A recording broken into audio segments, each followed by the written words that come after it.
Good evening, नमस्कार। मेरा नाम डॉक्टर नूपुर है। मैं एक मेडिकल प्रोफेशनल होने के नाते, एक डॉक्टर होने के नाते बहुत ही इम्पोर्टेंट नॉलेज जो कि मेडिकली बेस्ड है और रिसर्चेस से भरपूर है, वो आज आप लोगों के बीच लेके आई हूँ। ये कोशिश रहेगी इस सेशन के माध्यम से कि ज्यादा से ज्यादा नॉलेज हार्ट के ऊपर आज दे सकूं। आज ये तथ्य है, ये फैक्ट है कि हर एक 30 सेकंड में एक व्यक्ति हार्ट अटैक से अपनी जान खो रहा है। हार्ट अटैक की वजह से 90% भारतीय जो जिन लोगों का हार्ट अटैक हो रहा है, वो 90% लोग डेथ को फेस कर रहे हैं। और हम उन 90% जो हार्ट अटैक है, जो हार्ट स्ट्रोक्स हैं, उन्हें हम कंट्रोल कर सकते हैं या उन्हें हम रोक सकते हैं। यानी कि ये जो हार्ट अटैक से मौत या डेथ की जो स्थिति है, उसको हम कंट्रोल कर सकते हैं, उसको हम रोक सकते हैं। अगर इनिशियल स्टेजेस हैं तो नेचुरल सोल्यूशन के तहत, और अगर आप दवाइयों पे ऑलरेडी हैं तो दवाइयों के साथ साथ नेचुरल रेमेडीज जो है वो ली जा सकती हैं इन 5 मेजर रिस्क फैक्टर्स के लिए। अगर मैं बात करूं 5 मेजर फैक्टर्स की, तो आप लोग अपनी स्क्रीन पे वो 5 मेजर फैक्टर्स देख पा रहे हैं, जिनमें सबसे पहले आता है एबनॉर्मल कोलेस्ट्रॉल, या जिसे हम डिसलिपिडीमिया कहते हैं मेडिकल की भाषा में। दूसरा आता है हाई ब्लड शुगर, जिसे हम डायबिटीज बोलते हैं। हाई ब्लड प्रेशर, जिसे हम हाइपरटेंशन बोलते हैं। और चौथा आता है स्ट्रेस एंजाइटी, जो आजकल बहुत ही कॉमन है हर एक व्यक्ति की जिंदगी में। कोई एज ग्रुप से इसका कोई लेना देना नहीं है, हर एक व्यक्ति किसी न किसी वजह से स्ट्रेस या एंजाइटी से घिरा हुआ है। और इसको हम बहुत ही हल्के में लेते हैं कि स्ट्रेस एंजाइटी आजकल किसको नहीं है, लेकिन ये अंदर से हमें, हमारे शरीर को खोखला करता है और हमें हार्ट डिजीज जैसी कंडीशन पे लेके जाता है। और पांचवा है इन्फ्लेमेशन, जो कि शायद इन पांचों रिस्क फैक्टर में सबसे इम्पैक्टफुल और सबसे ज्यादा स्ट्रॉन्ग मेजर रिस्क फैक्टर है और सबसे ज्यादा निग्लेक्टेड रिस्क फैक्टर है।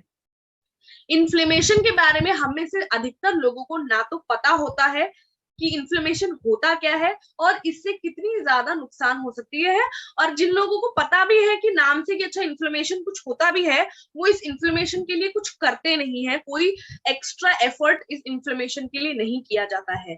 तो आज हम डिटेल में इन पांचों रिस्क फैक्टर्स को समझेंगे, कैसे नेचुरल तरीकों से इन्हें हम कंट्रोल कर सकते हैं उसके बारे में बात करेंगे, और साथ ही साथ कुछ मेडिकल और साइंटिफिक रिसर्चेस जो है इन सारे मेजर रिस्क फैक्टर्स के बारे में वो भी समझेंगे। और एक्सपर्ट्स क्या कहते हैं, डॉक्टर्स जो है, जो देश के जाने माने डॉक्टर्स हैं हमारे, वो सब हमारे से जुड़े हैं, हेल्थ गार्ड गामा और रिजनॉल से जुड़े हैं, उन्होंने इन सारे रिस्क फैक्टर्स के बारे में क्या क्या बोला है उसके बारे में भी थोड़ी जानकारी लेंगे।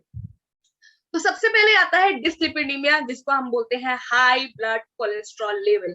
आप लोग अपनी स्क्रीन पे धमनी के अंदर का एक चित्र देख पा रहे हैं, जहां पे जो लाल कण है वो रक्त के कण है, और जो पीले कण आप देख पा रहे हैं वो है कोलेस्ट्रॉल के कण। अगर मैं बात करूं कोलेस्ट्रॉल की, तो कोलेस्ट्रॉल का जमाव बचपन से ही हमारे शरीर में होने लगता है। कोलेस्ट्रॉल एक ऐसा प्रोडक्ट है जो हमारी बॉडी में नेचुरल तरीके से भी प्रोड्यूस होता है, और साथ ही साथ जो हम भोजन खाते हैं, जो भी चीज हम खाते हैं, उससे एक्सट्रैक्ट होता है कोलेस्ट्रॉल, और वो हमारी बॉडी में, हमारे रक्त प्रवाह में रहता है। तो बचपन से ही हमारी बॉडी में कोलेस्ट्रॉल का जमाव होने लगता है, लेकिन 30 से 35 साल की उम्र के बाद ये जमाव इस स्थिति में आ जाता है कि हमें जरूरी रहता है कि हम इसका टाइम टू टाइम चेकअप कराते रहें। और अगर ये बढ़ रहा है, क्योंकि इसकी टेंडेंसी होती है कि 30 से 35 साल की उम्र के बाद ये बढ़ने लगता है, और ये इस स्थिति तक बढ़ने लगता है कि हमारी बॉडी को नुकसान देने लगता है, बीमारियों को उत्पन्न करने लगता है। अगर मैं बात करूं कोलेस्ट्रॉल की, तो अगर आप में से किसी ने कोलेस्ट्रॉल का टेस्ट यानी कि लिपिड प्रोफाइल कराया होता है, तो उसमें कई तरीके के लिपिड्स जो है वो मेंशन होते हैं, जैसे एलडीएल, एचडीएल, वीएलडीएल, ट्राइग्लिसराइड। तो अगर मैं बात करूं कैटेगरी डिवीजन की, तो एलडीएल, वीएलडीएल और ट्राइग्लिसराइड जो है वो हानिकारक यानी कि बुरे कोलेस्ट्रॉल ग्रुप में से आते हैं। वहीं एचडीएल जो है वो अच्छे ग्रुप ऑफ कोलेस्ट्रॉल का लिपिड होता है। और हमारी बॉडी में जब बुरे कोलेस्ट्रॉल जो है वो बढ़ने लगते हैं और अच्छा कोलेस्ट्रॉल कम होने लगता है, तब ये रिस्क फैक्टर में आता है हार्ट डिजीजेस के। यानी कि इस स्थिति में हार्ट डिजीजेस उत्पन्न होने की बहुत ज्यादा चांसेस होते हैं। आप लोग अपनी स्क्रीन पे क्रॉस सेक्शन देख पा रहे हैं धमनी का, या जिसे हम आर्टरी बोलते हैं। इसमें जो पीला पीला अवरोध आप लोग देख पा रहे हैं, जो बैरिकेटिंग की तरह लगा हुआ है या जो एक ब्लॉकेज की तरह है, ये होता है कोलेस्ट्रॉल। कोलेस्ट्रॉल 30 से 35 साल की उम्र के बाद जब इसका जमाव बहुत तेजी से बढ़ने लगता है, तो इस तरीके से धमनियों की दीवारों पे जमने लगता है, जिसे एथेरोस्क्लेरोसिस बोलते हैं। यानी कि एथेरोस्क्लेरोसिस जो होता है, धमनी की दीवारों पे जो कोलेस्ट्रॉल चकत्ते जैसे बनाने लगती है और उसके जो प्रवाह है उसको संकीर्ण कर देती है, या फिर इस तरीके के ब्लॉकेज उत्पन्न कर देती है, जहां पे हम अक्सर सुनते हैं कि हार्ट में ब्लॉकेज है या नसों में ब्लॉकेज है या हार्ट के वॉल में ब्लॉकेज है। ये ब्लॉकेज किस चीज से बनते हैं? ये कोलेस्ट्रॉल से बनते हैं। तो इस तरीके से कोलेस्ट्रॉल जो है वो बढ़ जाता है और इस तरीके से अवरोध पैदा करके ये heart disease, heart stroke, cardiac arrest जैसी जानलेवा स्थिति तक पहुंचा देता है व्यक्ति को। Lipid profile test. अब कोलेस्ट्रॉल मैक्सिमम टाइम ऐसा होता है कि बढ़ जाता है, लेकिन व्यक्ति को खुद पता नहीं चलता है। इसीलिए बहुत जरूरी है कि 30 से 35 वर्ष के बाद व्यक्ति हर 6 महीने या 1 साल में अपना लिपिड प्रोफाइल टेस्ट कराता रहे, ताकि उसको पता रहे कि उसका बुरा कोलेस्ट्रॉल किस रेंज में चल रहा है और उसका अच्छा कोलेस्ट्रॉल किस रेंज में चल रहा है। कोलेस्ट्रॉल की रेंज ही आपको इंडिकेटर देता है कि आपका हार्ट कितना स्वस्थ है और वो कितने खतरे से बचा हुआ है। तो बहुत जरूरी है कि हम lipid profile test time to time कराते रहें और अपने कोलेस्ट्रॉल को मेजर करते रहें, क्योंकि कोलेस्ट्रॉल सबसे पहला और मेजर रिस्क फैक्टर है हार्ट ब्लॉकेज का, आर्टरी ब्लॉकेज का, वॉल्व ब्लॉकेज का। और ये ब्लॉकेज ही हार्ट पर प्रेशर डालते हैं कि वो ज्यादा काम करे, जिसकी वजह से उसमें प्रॉब्लम आ जाती है, बीमारी हो जाती है और हार्ट फेलियर की स्थिति उत्पन्न हो जाती है। आपके स्क्रीन पे जो एक रिसर्च आ रही है, अगर मैं इस रिसर्च स्टडी की बात करूं, तो इसमें प्रूफ हुआ है कि हर एक 33 सेकेंड यानी कि 1 मिनट से भी कम, आधा मिनट के आसपास के समय में हमारे देश में एक व्यक्ति अपनी जान गंवा रहा है हार्ट अटैक की वजह से। आप इन आंकड़ों से समझ सकते हैं कि आंकड़े कितने भयावह हैं, जहां आप इमेजिन करें कि हर एक 33 सेकेंड में, हर 1 मिनट में 2 व्यक्ति अपनी जान गंवा रहे हैं हार्ट अटैक से। और ये सर्वे, ये रिसर्च आज से कई साल पुरानी है, 5 से 6 साल पुरानी है। तो आज के समय में ये आंकड़े कितने ज्यादा सीवियर तरीके से बढ़ चुके होंगे, यानी कि हार्ट अटैक कितना मेजर कंसर्न है आज हमारी हेल्थ इंफ्रास्ट्रक्चर के लिए, हमारे भारतीयों के लिए। बहुत जरूरी है कि हम इन हार्ट के स्वास्थ्य के लिए और हार्ट से रिलेटेड जो मेजर रिस्क फैक्टर्स हैं उनके लिए आज ही से ही अपना जो एफर्ट्स हैं वो लगाने शुरू कर दे। अगर मैं टाइम्स ऑफ इंडिया की इस रिपोर्ट की बात करूं, इस सर्वे की बात करूं, तो इसमें ये प्रूफ हुआ है कि 80% लगभग भारतीयों का लिपिड लेवल जो है वो गड़बड़ाया हुआ है और उनमें से 72% लोगों का जो अच्छा कोलेस्ट्रॉल है यानी एचडीएल जो है वो अनुमानित लेवल से काफी ज्यादा कम है। अब अगर मैं बात करूं कोलेस्ट्रॉल के इलाज की, तो अगर हमें पता चल जाता है कि हमारा कोलेस्ट्रॉल लेवल जो है वो गड़बड़ाया हुआ है और हम डॉक्टर के पास जाते हैं, तो भारत में जो सबसे कॉमन दवाई यानी कि फार्मास्यूटिकल ड्रग दी जाती है या प्रिस्क्राइब की जाती है to control the cholesterol level, वो है स्टेटिन। स्टेटिन एक ऐसी फार्मास्यूटिकल ड्रग है जो बहुत कॉमनली और बहुत वाइडली इंडिया में यूज की जा रही है कोलेस्ट्रॉल लेवल को कम करने के लिए। लेकिन आपकी स्क्रीन पे जो स्टडी आ रही है, अगर स्टडी की माने, तो स्टेटिन के अपने नोटेड साइड इफेक्ट होते हैं, यानी कि वेट लॉस या वेट गेन, नींद ना आना, मसल क्रैम्प, बीपी ड्रॉप हो जाना, बीपी बढ़ जाना, इस तरीके के कई सारे साइड इफेक्ट्स जो हैं वो स्टेटिन के देखे गए हैं, जो कि इस आपकी स्क्रीन पे जो रिसर्च आ रही है उसमें प्रूफ हुए हैं। Natural effective solution for lowering the cholesterol. अब अगर बात की जाए कि कौन से ऐसे नेचुरल रेमेडीज या नेचुरल सोल्यूशन है जिसकी वजह से हम अपने कोलेस्ट्रॉल को कंट्रोल कर सकते हैं या बढ़ने ही नहीं दे सकते हैं, उसको नॉर्मल रख सकते हैं। उनमें से कुछ ऑप्शन है जिनमें सबसे पहले आता है choosing the right cooking oil. हम सभी भोजन लेते हैं, बचपन से ही हम खाते हैं खाना, और वो खाना पका होता है कुकिंग ऑयल में। तो बहुत जरूरी है कि कुकिंग ऑयल का ठीक होना, हमारा right choice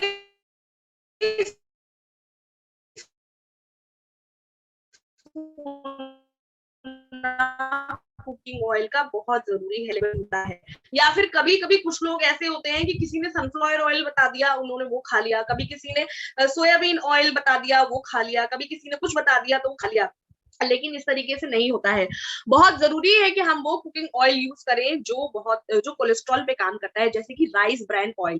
rice bran oil हम अगर कुकिंग ऑयल में यूज करेंगे तो हमारी जो कोलेस्ट्रॉल लेवल पे काफी अच्छा प्रभाव पड़ता है।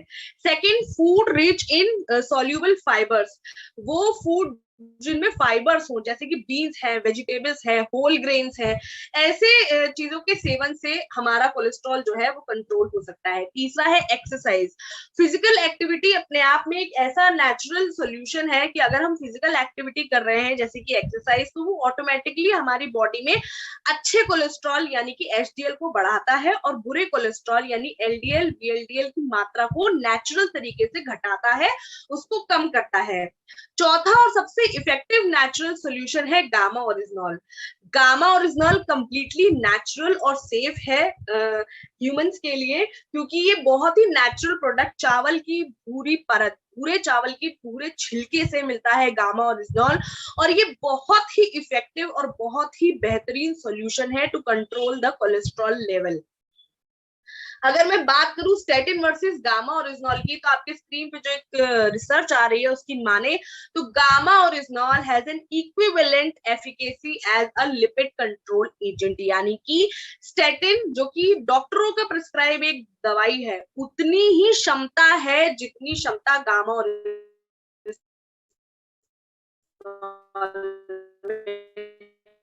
यानी कि दोनों की क्षमता जो है वो कंट्रोल करने की। लेकिन साइंटिफिकली प्रूवन है कि गामा ओरिजिनॉल क्योंकि बहुत ही नेचुरल प्रोडक्ट है, उसका कोई भी साइड इफेक्ट नहीं है। वही स्टेटिन के तो अपने बहुत सारे साइड इफेक्ट्स जो मैंने आपको पिछले स्लाइड में दिखाए वो हैं। तो यहाँ पे ये दर्शाता है कि फार्मास्यूटिकल ड्रग से नेचुरल सॉल्यूशंस जो है वो कितने ज्यादा बेहतर और इफेक्टिव हैं। आप लोग अपनी स्क्रीन पे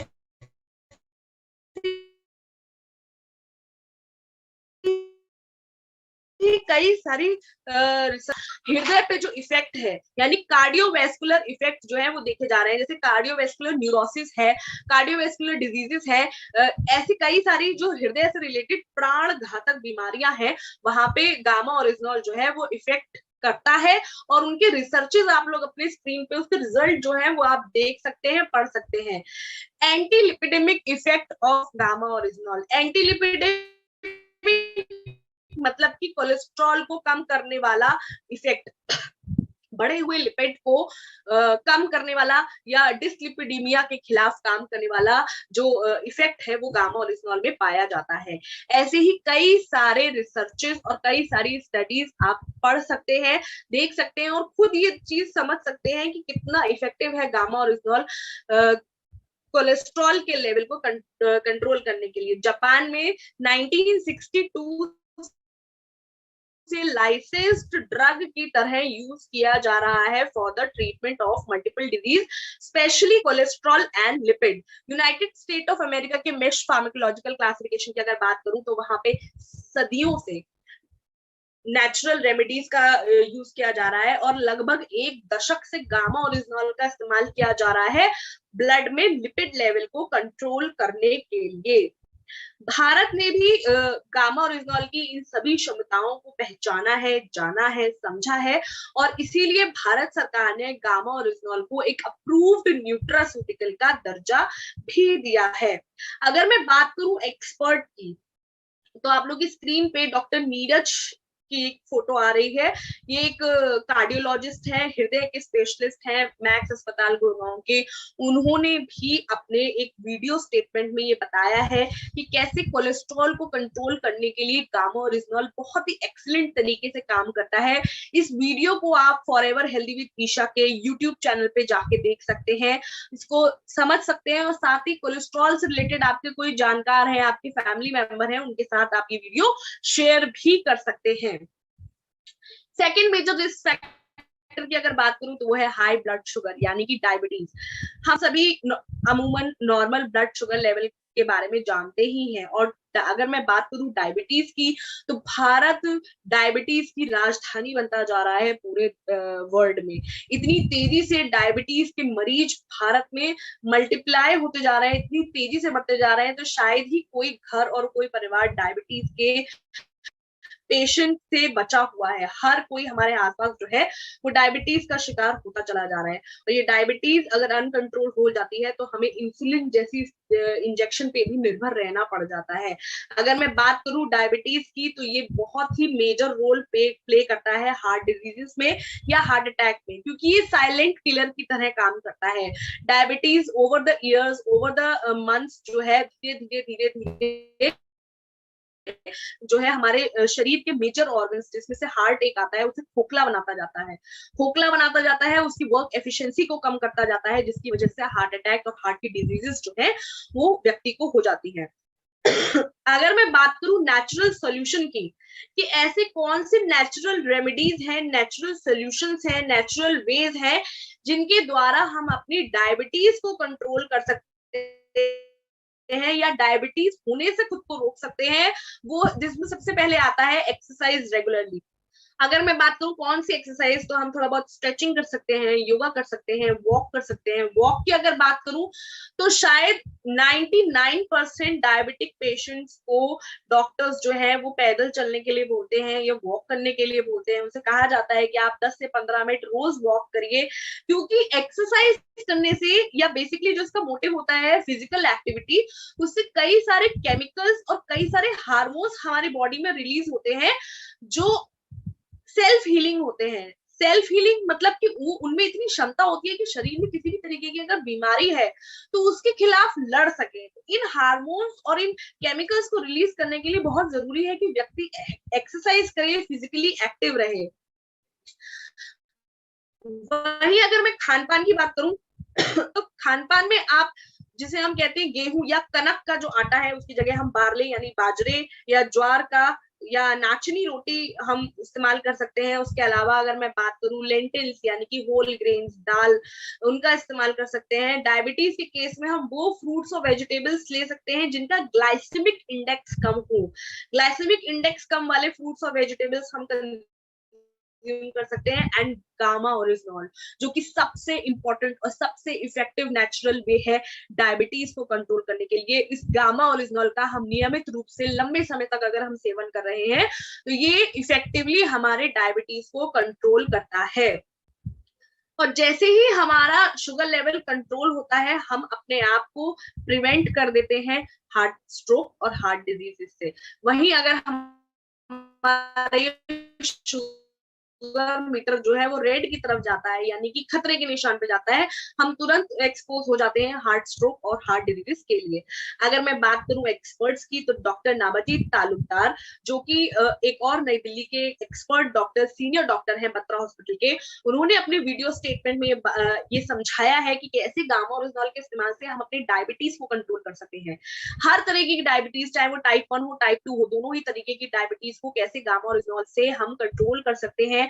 अपनी जो ब्लड ग्लूकोज लेवल है उनको हम बैलेंस कर सकते हैं। और अगर हमें डायबिटीज नहीं है तो कैसे हम अपने आप को डायबिटीज से बचा सकते हैं, बचा के रख सकते हैं कि फ्यूचर में हमें उस डायबिटीज के खतरे में ना जाना पड़े। इनके डॉक्टर नाबाजीत के वीडियो को भी आप फॉरएवर हेल्दी विद ईशा के चैनल पे देख सकते हैं, डिटेल में समझ सकते हैं कि क्या इन्होंने कितना बेहतरीन कोरिलेशन डायबिटीज हार्ट और गामा ओरिजिनॉल का जो है वो समझाया है। Anti diabetic properties of gamma oryzanol. आगे आने वाली कुछ स्लाइड्स में हम एक साइंटिफिक रिसर्चेस, मेडिकल प्रूफ देखेंगे जहां पे ये प्रूफ हुआ है, जहां पे ये पाया गया है कि गामा ओरिजिनॉल में एंटी डायबिटिक प्रॉपर्टीज जो है वो पाई जाती हैं। गामा ओरिजिनॉल में बहुत बेहतरीन तरीके से ये इफेक्ट पाए गए हैं कि डायबिटीज की वजह से जिस भी तरीके की हमारी बॉडी में दिक्कत होती है, जैसे अक्सर सुना होगा डायबिटिक नेफ्रोपैथी यानी डायबिटीज की वजह से किडनी में परेशानी, डायबिटिक रेटिनोपैथी, डायबिटिक लोगों की आंखों में परेशानी, इस तरीके से जितनी भी डैमेज डायबिटीज की वजह से बॉडी में होते हैं उन सभी पे इफेक्ट डालता है गामा ओरिजिनॉल। और ये इफेक्ट बहुत ही बेहतरीन है, आप लोग अलग अलग रिसर्चेस में इनके इफेक्ट्स को पढ़ सकते हैं, समझ सकते हैं। Pancreatic beta cell, pancreatic beta cells responsible होता है इंसुलिन के सिक्रीशन के लिए, और इंसुलिन रेजिस्टेंस ही ऐसी कंडीशन बन जाती है जिसकी वजह से डायबिटीज जो है वो व्यक्ति को होती है।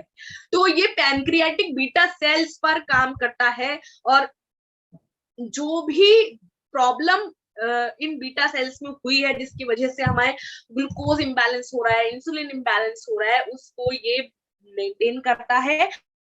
साथ ही साथ जो भी डिस्ट्रक्शन डायबिटीज की वजह से हुआ है उसको रिपेयर करने में ये मदद करता है।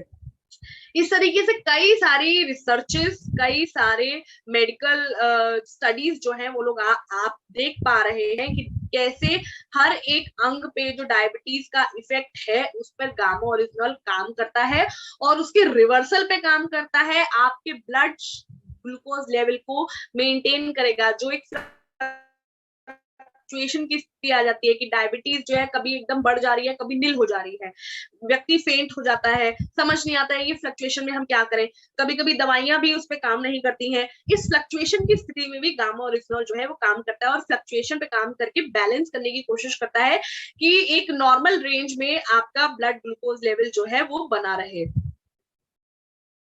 ऐसी कई सारी रिसर्चेस प्रूव करती हैं कि गामा ओरिजिनॉल में एंटी डायबिटिक एक्टिविटी होती है, और अगर आप लंबे समय तक खाएंगे गामा ओरिजिनॉल को तो आप अपने डायबिटीज को टाइम टू टाइम अगर चेक करेंगे आप देख पाएंगे कि कितना इफेक्टिव रिजल्ट जो है वो आपको अपने टेस्ट में दिखेगा। नेक्स्ट अगर मैं बात करूं हाई ब्लड प्रेशर, जिसे हम कहते हैं हाइपरटेंशन, तो ब्लड प्रेशर जो है वो यूजुअली दो रीडिंग्स में आता है, जिसे हम आम भाषा में ऊपर का ब्लड प्रेशर या नीचे का ब्लड प्रेशर कहते हैं। मेडिकल भाषा में इसको systolic and diastolic blood pressure बोला जाता है। अगर मैं रेंज की बात करूं तो 120 से 130, 135, 140 तक भी कभी कभी नॉर्मल ऊपर का ब्लड प्रेशर होता है, और नीचे का 70 से 90 तक के बीच में जो है वो नॉर्मल ब्लड प्रेशर पाया जाता है। इससे ज्यादा बढ़ा हुआ ब्लड प्रेशर लंबे समय तक अगर आपको है तब आप ब्लड प्रेशर के मरीज जो है या आपको ब्लड प्रेशर की परेशानी जो है वो कही जाएगी। ऐसा नहीं है कि कभी कभी फ्लक्चुएट होता है तो आपको ब्लड प्रेशर की परेशानी है, अगर परसिस्टेंटली लंबे समय तक आपको है तब आपको ब्लड प्रेशर की परेशानी होती है। ब्लड प्रेशर कितना घातक है आप लोग अपने स्क्रीन पे देख सकते हैं। ये 3 मेजर साइड इफेक्ट है हाई ब्लड प्रेशर के: heart disease, heart failure, stroke. Stroke, brain stroke भी होता है, हार्ट स्ट्रोक भी होता है। तो बढ़े हुए ब्लड प्रेशर को कभी भी नजरअंदाज नहीं करना है, बहुत ही ज्यादा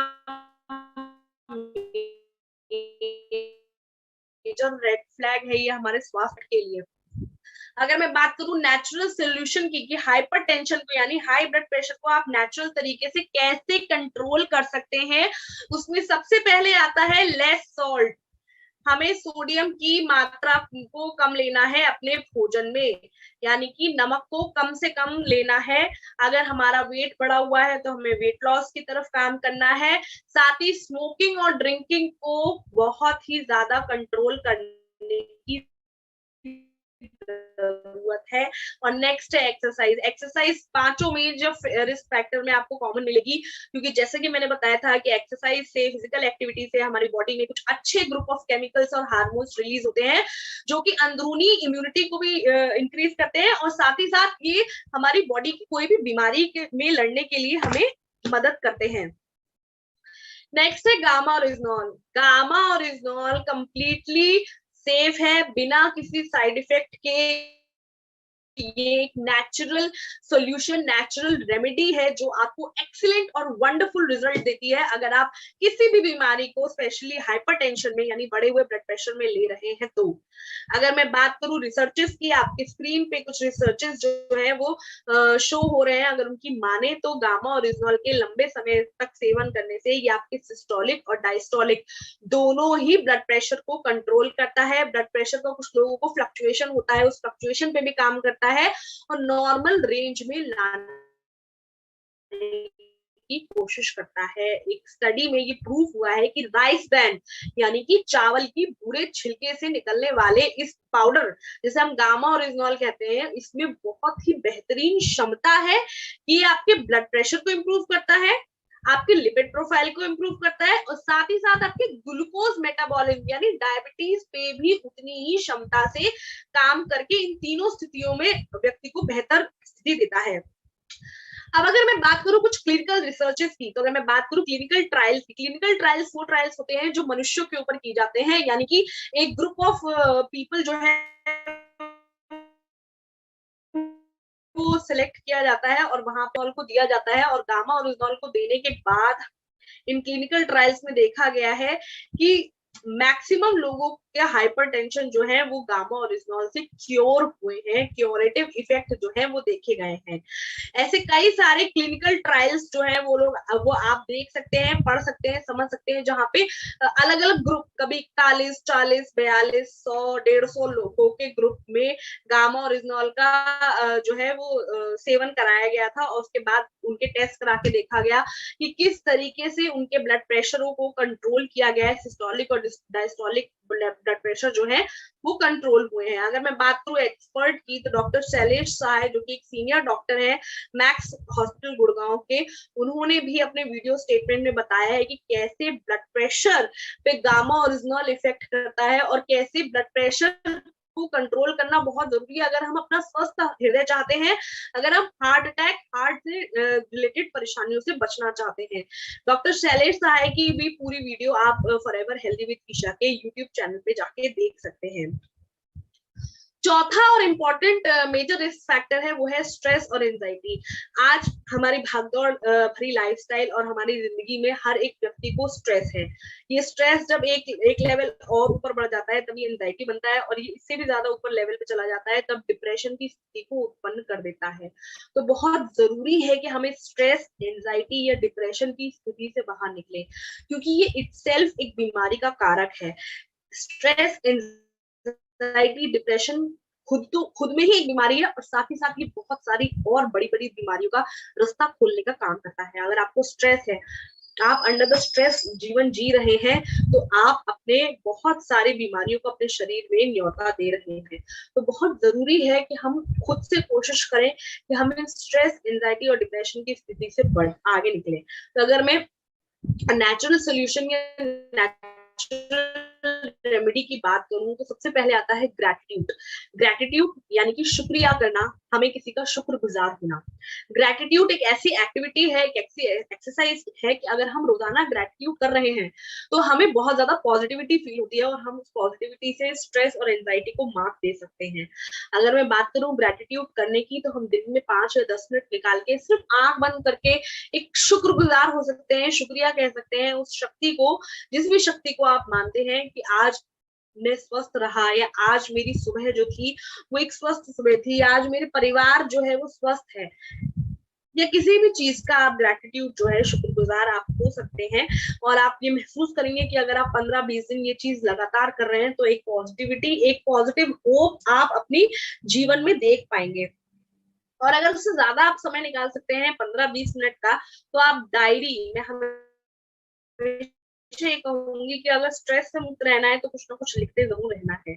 आप एक डायरी मेंटेन कर सकते हैं जहां बहुत ज्यादा नहीं, 4 लाइन अपने रोजमर्रा की आप लिख सकते हैं।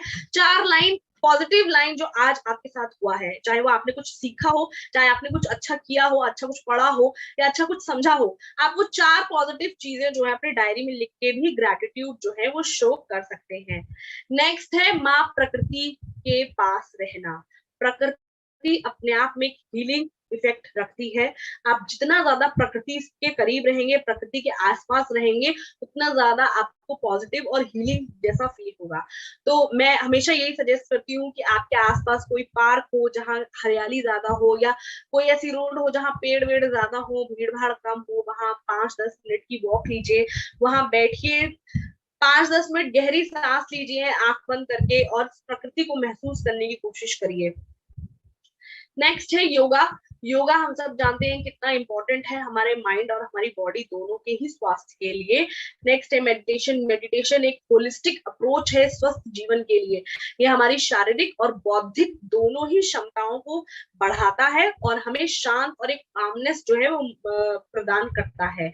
Next walking. वॉकिंग हर एक बीमारी, हर एक दिक्कत के लिए बहुत ही कारगर है। वॉकिंग करने से हमारी ऑल ओवर फिजिकल एक्टिविटी रहती है, जिससे कि हम स्वस्थ और एनर्जेटिक जो है वो महसूस करते हैं।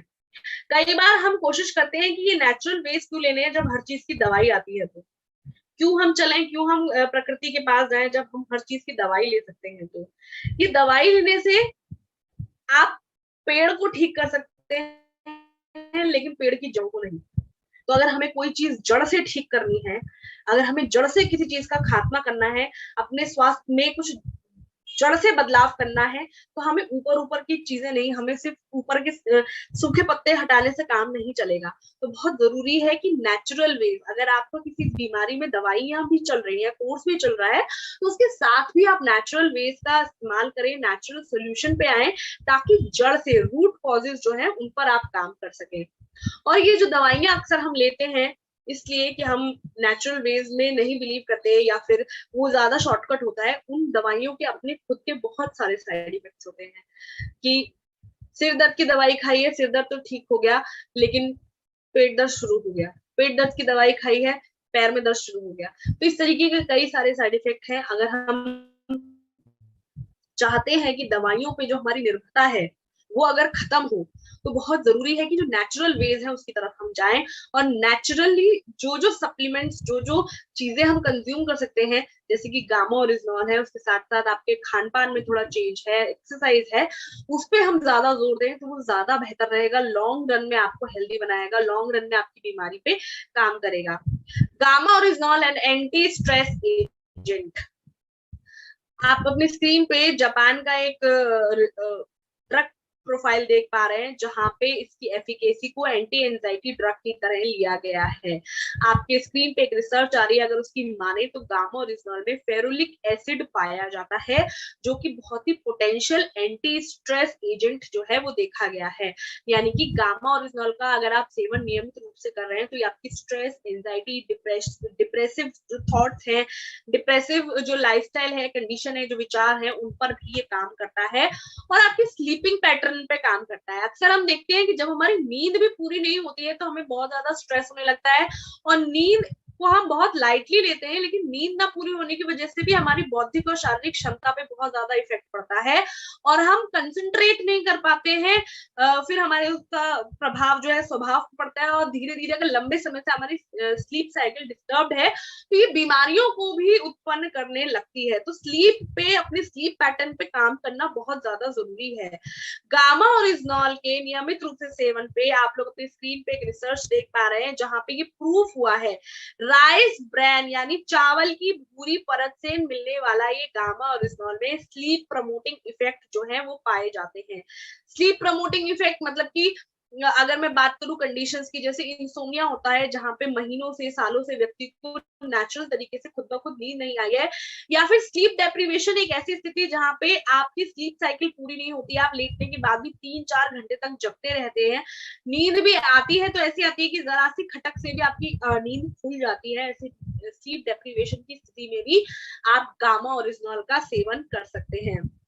गामा ओरिजिनॉल के सेवन से ये जितने भी स्लीप डिस्टर्बेंसेस हैं हैं, ये उसको ठीक करता है, आपकी स्लीप साइकिल को कंट्रोल करता है, मजबूत बनाता है और आपको गहरी और अच्छी नींद 7 घंटे की 8 घंटे की देने में ये मदद करता है। आपको कुछ भी कोशिश करने की या फोर्सफुली खुद को सुलाने की जरूरत नहीं पड़ेगी, ये नेचुरली आपकी स्लीप साइकिल को कंट्रोल करेगा और आपको नींद आएगी। और साथ ही साथ ये पोटेंशियल एंटी डिप्रेसेंट कंपाउंड की तरह भी काम करता है, यानी कि किसी व्यक्ति को माइल्ड, मॉडरेट या उससे ज्यादा सीवियर स्ट्रेस है, एंजाइटी है, डिप्रेशन के सिम्टम्स दिख रहे हैं, तो भी आप गामा ओरिजिनल का सेवन कर सकते हैं। आपको बहुत ही अच्छे इफेक्ट्स जो है वो मिलेंगे।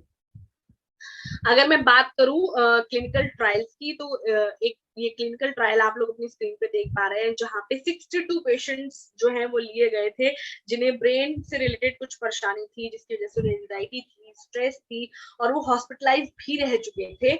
इन केसेस को गामा ओरिजिनल दिया गया एक लंबे समय तक, और उसके बाद जब उनका टेस्ट किया गया तो देखा गया उनके एंजाइटी पर, उनके ब्रेन पे बहुत ही पॉजिटिव और बहुत ही एक्सीलेंट वंडरफुल रिजल्ट्स जो है वो देखे गए थे। तो ऐसे कई सारे क्लिनिकल रिसर्चेस हैं जिन्हें आप पढ़ सकते हैं, समझ सकते हैं और देख सकते हैं कि गामा ओरिजिनल में कितनी ज्यादा एबिलिटी, कितनी ज्यादा क्षमता है हर एक बॉडी पार्ट पे काम करने के लिए। अगर मैं बात करूं एक्सपर्ट की, तो डॉक्टर प्रतिभा डोगरा, जो कि गुड़गांव की एक एक्सपर्ट सीनियर डॉक्टर है, उन्होंने भी अपने वीडियो स्टेटमेंट में ये बात कही है कि गामा ओरिजिनल के सेवन से आप स्लीप इंड्यूस कर सकते हैं। नेचुरल स्लीपिंग एड की तरह काम करता है, जिसकी वजह से ये स्ट्रेस, एंजाइटी जैसे लक्षणों पे काम करके आपको मेजर रिस्क फैक्टर से बचाता है।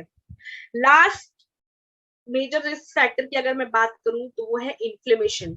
अगर मैं सिंपलर भाषा में बोलूं तो इन्फ्लेमेशन को हम आम भाषा में बोलते हैं सूजन आना। और हमें अक्सर लगता है कि सूजन तो सिर्फ ऊपर से हम देख पा रहे हैं, हाथ में चोट लग गई, हाथ पे सूजन आ गया, पैर में चोट लग गई, मुंह पे सूजन आ गई, तो जो हम देख पा रहे हैं सूजन सिर्फ वही सूजन होती है, ऐसा बिल्कुल भी नहीं होता है। इन्फ्लेमेशन जो है वो एक्सटर्नल और इंटरनल दोनों ही हो सकती है, और ये इन्फ्लेमेशन सबसे बड़ा मिसिंग फैक्टर या मैं कहूँ सबसे मेजर फैक्टर है हार्ट अटैक का। हम अक्सर पिछले कुछ टाइम से सुन रहे हैं 40-35 साल के व्यक्ति, स्पेशली जो बॉलीवुड से रिलेटेड है, चर्चित हस्तियां हैं, इतनी कम उम्र में इन लोगों को हार्ट अटैक हो रहा है, ये बिल्कुल हेल्दी थे।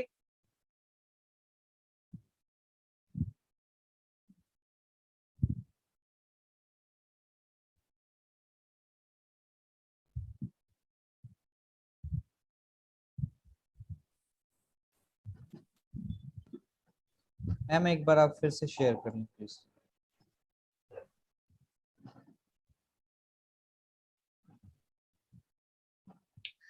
तो कई बार हम सुनते हैं कि बहुत यंग लोग थे, बहुत हेल्दी थे, प्रीवियसली कोई हिस्ट्री नहीं थी हार्ट की या किसी भी बीमारी की, लेकिन अचानक से एक दिन हार्ट अटैक आ गया और वो उनकी डेथ हो गई।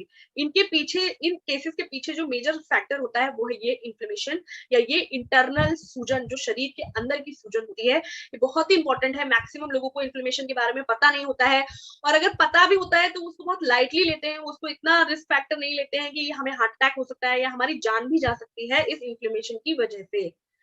तो इस पे भी हमें काम करना बहुत जरूरी है। हम छोटे छोटे बदलाव करके ये समझ सकते हैं कि कैसे हम इन्फ्लेमेशन को कंट्रोल कर पाए। तो सबसे ज्यादा जरूरी है प्लांट बेस्ड डाइट लेना। अक्सर जो लोग नॉनवेज लेते हैं या एक्सट्रीमली सिर्फ नॉन वेजिटेरियन खाने पे ही डिपेंड रहते हैं, तो मैं आप लोगों को बताना चाहूंगी कि जो भी नॉन वेजिटेरियन मीट होता है, चाहे वो व्हाइट मीट हो चाहे वो रेड मीट हो, वो हमारी बॉडी में इन्फ्लेमेशन जो है वो इंड्यूस करता है। इसीलिए हमें वेजिटेरियन और नॉन वेजिटेरियन डाइट में बैलेंस करके चलना चाहिए। आजकल हम देख रहे हैं बहुत ज्यादा इंक्लिनेशन हो गया है नॉन वेजिटेरियन की तरफ। नॉन वेजिटेरियन मीट्स चाहे आप कितना भी साफ, कितना भी कुक करके बनाएं, उसमें टेंडेंसी होती है कि हमारी बॉडी के अंदर जाके इंटरनल इन्फ्लेमेशन इंड्यूस करने की। तो कुछ कुछ समय में ब्रेक लें, प्लांट बेस्ड डाइट पे थोड़ा फोकस ज्यादा करें, क्योंकि प्लांट बेस्ड डाइट जो होती है वो हमारी बॉडी के अंदर की जो इन्फ्लेमेशन है उसको खत्म करने में मदद करती है। साथ ही साथ इन्फ्लेमेशन को कम करने के लिए इंटरमीडिएट फास्टिंग की कोशिश करें, यानी कि शाम को सूर्यास्त के बाद खाना ना खाने की कोशिश करें। अपना डिनर जो है वो 7:30-8 के बीच में खाने की कोशिश करें और 8 बजे के बाद कुछ ना खाएं। 8 बजे के बाद खाया हुआ कोई भी भोजन जो है वो बॉडी में ठीक तरीके से पच नहीं पाता है, जिसकी वजह से बॉडी में इन्फ्लेमेशन होती है। तो कोशिश करें कि अपना डिनर, अपना आखिरी मील जो है वो 8 बजे के आसपास जो है रैप अप करें और फिर अगली मॉर्निंग में खाएं। तो जो जो टाइम आपकी बॉडी को मिलता है जिसमें हम कुछ खाते नहीं है, उस टाइम पीरियड को इंटरमीडिएट फास्टिंग कहते हैं और वो टाइम पीरियड जो है वहां बॉडी अपने आप सेल्फ हीलिंग करती है और इस इन्फ्लेमेशन को खत्म करने पे काम करती है। स्लीप, जैसे कि मैंने बोला था कि नींद बहुत इंपॉर्टेंट फैक्टर है। नींद पे काम करना बहुत जरूरी है। बहुत जरूरी है कि हम गहरी अच्छी प्रॉपर 7 घंटे की नींद लें। कभी कभार का ऊपर नीचे चल जाता है, लेकिन अगर हम नींद पूरी ले रहे हैं तो ये इन्फ्लेमेशन के एक खतरे को रोकता है। अगर हम नींद पूरी नहीं ले रहे हैं या गहरी नींद नहीं आ रही है, अच्छी नींद नहीं आ रही है, तो ये हमारी बॉडी में इन्फ्लेमेशन इंड्यूस कर सकता है। एक्सरसाइज अगेन एक रिपीटेड फैक्टर है और एक इम्पॉर्टेंट फैक्टर है। एक्सरसाइज करना है, फिजिकली एक्टिव रहना है। फिजिकली एक्टिव रहेंगे, हम एक्सरसाइज करेंगे, योगा करेंगे, तो हमारी बॉडी में जो अंदर का इंटरनल इन्फ्लेमेशन है वो रिड्यूस होता चला जाएगा। स्ट्रेस की वजह से कई सारे हार्मोन्स जो है वो रिलीज होते हैं, जिसमें से एक है कॉर्टिसोल या एड्रेनलिन। ये दो एक ऐसे हार्मोन है जो हमारी बॉडी में इन्फ्लेमेशन इंड्यूस कराते हैं। तो बहुत जरूरी है कि अपने स्ट्रेस पे काम करना है, अपने कोपिंग पे काम करना है, अपने स्ट्रेस को कम करना है। स्ट्रेस को कम करने के तरीके मैंने बताए थे, ग्रैटिट्यूड, योगा, मेडिटेशन, नेचर। इसके अलावा खुद भी ढूंढना है कि मैं ऐसा क्या करता हूँ कि स्ट्रेस कम हो। तो उन कारणों पे काम करना है और स्ट्रेस को कम करना है। अगर मैं बात करूं एक्सपर्ट्स की, तो डॉक्टर संजय चुग जो कि कार्डियोलॉजिस्ट हैं दिल्ली के, उन्होंने भी अपने वीडियो स्टेटमेंट में ये बताया था कि कैसे इन्फ्लेमेशन जो है वो हार्ट अटैक में रोल प्ले करता है और इन्फ्लेमेशन और हार्ट की डिजीजेस को कैसे हम गामा ओरिजिनॉल की इस्तेमाल से कम कर सकते हैं। गामा ओरिजिनॉल बहुत मेजर रोल प्ले करता है इस इंटरनल और एक्सटर्नल इन्फ्लेमेशन को कम करने के लिए, क्योंकि गामा ओरिजिनॉल में एंटी इन्फ्लेमेटरी जो इफेक्ट्स हैं वो पाए जाते हैं।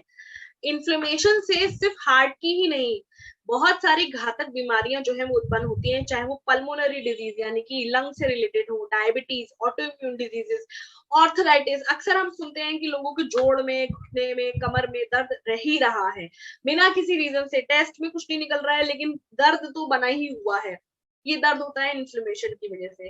न्यूरोलॉजिकल डिजीजेस यानी ब्रेन से रिलेटेड, कार्डियक डिजीजेस हार्ट से रिलेटेड, कैंसर, ऐसी कई सारी स्थितियां जो है वो सिर्फ और सिर्फ इन्फ्लेमेशन की वजह से भी हो सकती हैं।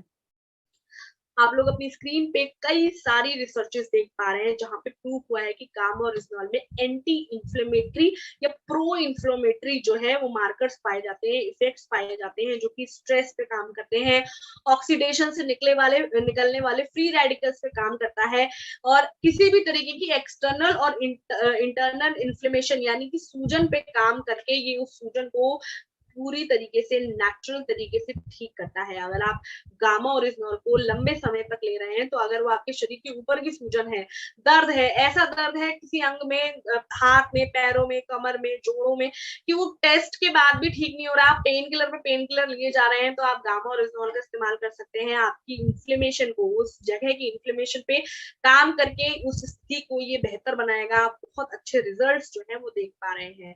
So natural solution for heart disease, चाहे वो पांचों मेजर रिस्क फैक्टर की अगर मैं बात करूं, high blood pressure, diabetes, cholesterol, stress, inflammation, इन पांचों रिस्क फैक्टर का जो नेचुरल सोल्यूशन है हार्ट के लिए वो है गामा ओरिजिनॉल। गामा ओरिजिनॉल सिर्फ एक न्यूट्रोस्यूटिकल है, एक कैप्सूल है, एक चमत्कारी प्रोडक्ट है जिससे आप इन सारे risk factor plus heart diseases को कंट्रोल कर सकते हैं, प्रिवेंट कर सकते हैं और अगर ऑलरेडी बीमारी है तो उसको हम बेहतर बना सकते हैं। अगर मैं बात करूं फॉरएवर हेल्दी विद ईशा के चैनल पे, तो वहां पे आप वर्ल्ड हार्ट डे पे जो लास्ट ईयर एक बहुत ही बिगेस्ट कैंपेन हुआ था हेल्दी हार्ट का, उसमें आप डॉक्टर्स के पैनल को सुन सकते हैं। वहां डॉक्टर्स के पैनल ने बताया था कि कैसे गामा ओरिजिनॉल हार्ट के स्वास्थ्य के लिए इंपॉर्टेंट है। आप गामा ओरिजिनॉल का नियमित रूप से सेवन करिए, आप अपने हार्ट की हृदय की स्थिति को बेहतर बना सकते हैं। कैसे अलग अलग रिस्क फैक्टर्स पे काम करता है गामा ओरिजिनॉल, कैसे हार्ट की अलग अलग बीमारियों की स्थितियों पर स्टेजेस पे ये काम करके आपके हार्ट को ठीक करता है, बेहतर बनाता है।